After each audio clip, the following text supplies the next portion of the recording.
Amin'ny fotoana sarotra zao zany zay tsy fampino fitaovana dia tsy misy afa-tsy ny fiara-miasa natao isaorana manokana ny AFD miaraka amin'ny SAMVA miaraka amin'ny commune urbaine moa zany ary isaorana koa RAKOTONDRASOLO zany nandray anjara tam'le asa natao be dia be le asa teo zany jerentsika teo afapolo ny commune urbaine manokana satria tsy maintsy sécurisiko site ty zany site Andralanitra ty ary jerena tsara fa be dia be le olona mivelona taminy teo zay nahazo tombontsoa manokana satria nisy an'le action de réinsertion sociale zay ny tena zava-dehibe teto zany ka vita ny projet lehibe anankiray izy iny tsy maintsy mbola be dia be ny problème io zany tsy maintsy jerevantsika indray fiara-miasa avao miaraka amin'ny AFD sy le mpiara-miombonantoka maro isan-karazany reo zay no zava-dehibe anankiray zay na dia ataoko fotsiny ary le mbola misy setroka makany amin'ny toerana hafa zay manelingelina ny sasany zany tsy maintsy egana dolo naketraketra zany na koa ary hoe io site io nge afaka folo taona efa feony indray dia tsy maintsy mijery zao tsika inona ny solution iatrehana an'izay zavatra zay fa isaorana daholo ny rehetrarehetra fanjakana koa ny ministère zay nanampy ny AFD ny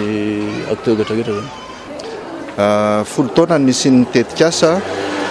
2 millions d'euros ny famatsim-bola azosika tamin'ny AFD nahafahana namefy manodidina ny Andralanitra zay nanao lalana tao anatiny amin'ny ampahany dia nanao tantsoro karate sosialy ny mponina tetỳ anivon'ny Akamasoa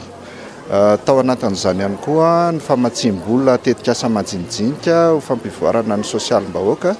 dia nisy ihany koa ho an'ny SAMVA zany ankoatran'le fefy ny fanamboarana bulle ahafahana mandamina an'le fako zany isaky ny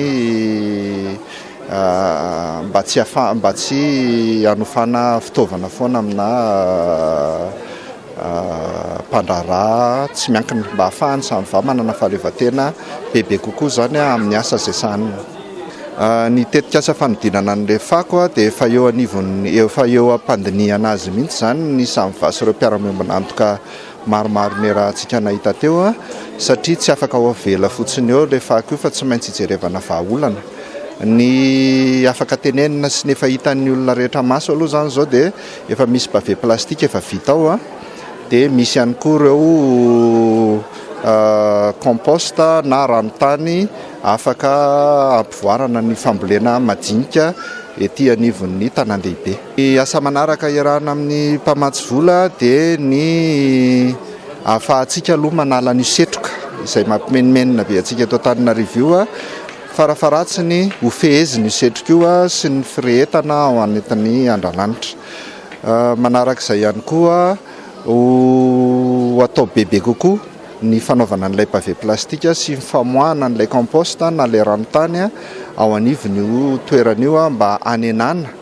an'io niveau an'ilay fako amintsika miresaka izao aloha. Ny Tetikasa manaraka 5 taona no ny eritreretana fa araka ny teneniko anao teo hoe eo andala mpandiniana zany tsika izao sy fifampidiniana arakaraka ny valan'le fampidiniana eo zany no amoahana ny izay fetram-potoana ahafahana manatotosa n'ilay Tetikasa manaraka izay.